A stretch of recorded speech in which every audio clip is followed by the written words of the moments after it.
Hi, I'm Charles. I own and direct Kaleidoscope Rock Academy and Kaleidoscope School of Music here in the Seattle area. And this is the second video in a series about looking at the modes from a particular framework called Pentatonic Plus. If you want a little bit more of the background on this, make sure to check out the starter introductory video to this mode series. But what we're going to do in these subsequent videos is each time look at a different one of the Greek modes and analyze how to look at them from this Pentatonic Plus framework, and I'm going to give you a playing example over something I create on my GarageBand program.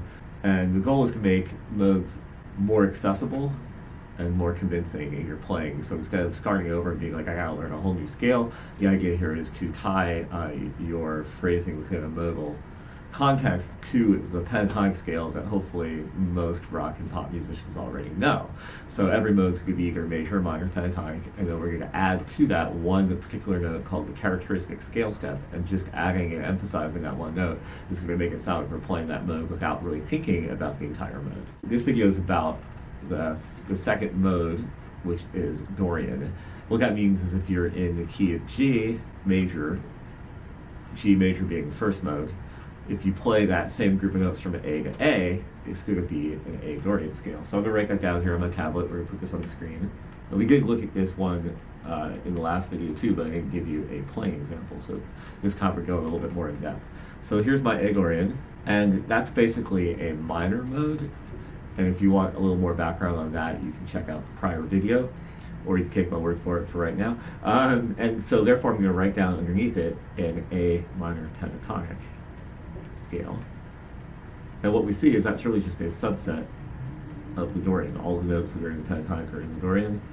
So if all I did was play a blues over top of this Dorian jam, it would be terrible. But what we're really missing is we're missing the specifically Dorian flavor. And that flavor, the characteristic scale step, is the F sharp. This note is always a whole step above the E, which is the 5th degree. So I'm going to label my scale with R for the root on A. And then the 5th is E, and you figure out where fifths are, just like A, B, C, D, E is the 5th note in the musical alphabet. And then when I draw out my pentatonic scale, I'm going to use the location of the root and the 5th to find both where I should resolve and where I should play this special characteristic note. So now I'm going to write down an A minor pentatonic, 5th fret, home base world for many guitar players. And then I'm going to write, well, I've got like the C playing here in Seattle trying to land somewhere. Don't know if you guys can hear that, but it's pretty noisy. So I've got my roots labeled, and then as I go through to write out my pentatonic scale, I'm also going to label the fifths with a 5. But this should look pretty familiar as a 5th fret, writing the Roman numeral 5 there. 5th fret minor pentatonic scale, which is also the source scale behind the blues scale. So now I'm going to go up a whole step from each one of those 5s, put a blue X on my diagram, and that's where my characteristic Dorian notes are. The one that's on the 5th string is a little awkward being over there 4 frets away from the root, so we're going to give you another option, which is down here on fret 4, string 4 is going to be place to play that one. So if I just play it as a scale, it's kind of this weird hybrid scale I made with my Pentatonic Plus, it's going to sound like.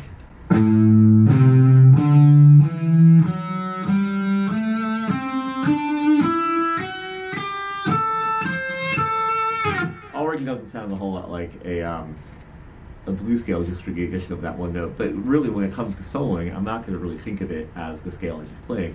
I'm going to think of it as a bunch of blues appropriate riffs and idioms I know, with the occasional splash of the blue note. So let's create something on GarageBand. I've got my Lumi keyboard here on the desk, and I'm going to use 2 chords to create an 8-bar pattern. And those chords kind of reflect the same approach I'm going to take to soloing. I've got one chord that's an A minor, it's very resolved. And I've got another chord that contains the characteristic scale step, which is B major. And I already pulled up one of my session drummers here, so let's go for it.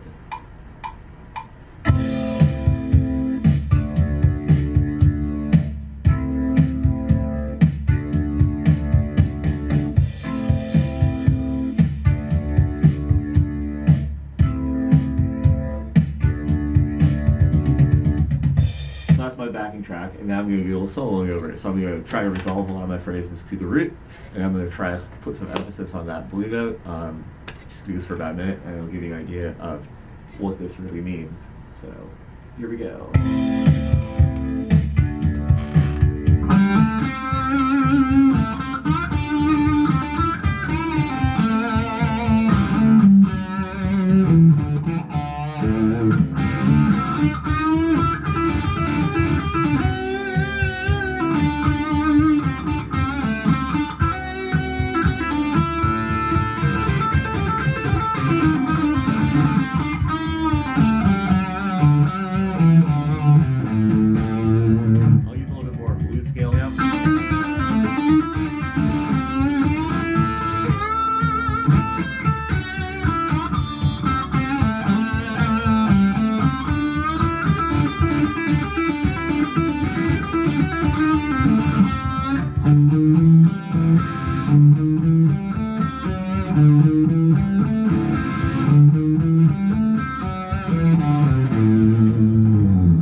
So that was my example. At first I tried to use only minor pentatonics, so no passing tones from the blues scale. Towards the end, where I said I started allowing myself to use that D sharp that's halfway in between the D and the fifth E.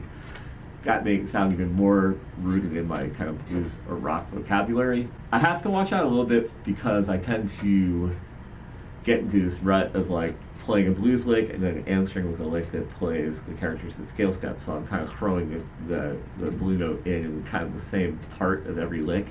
And that can become a rut, but at least I'm able, by doing that, I'm able to really establish both the blues rock character and the Dorian character of what I'm doing.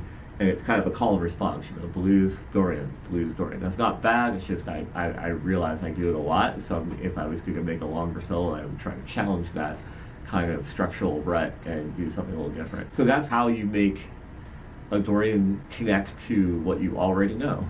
All I have to do is go where that one note is relative to a blues scale, and I can make it sound like I'm playing Dorian without really thinking Dorian in the larger 7-note scale sense. I like the idea of soloing where we're comfortable, where things already live, and that was my example of doing that with the Dorian scale. Next video, we're going to tackle phrygian. So thanks for watching. If you enjoy this kind of thing, make sure to subscribe to this channel. Thanks.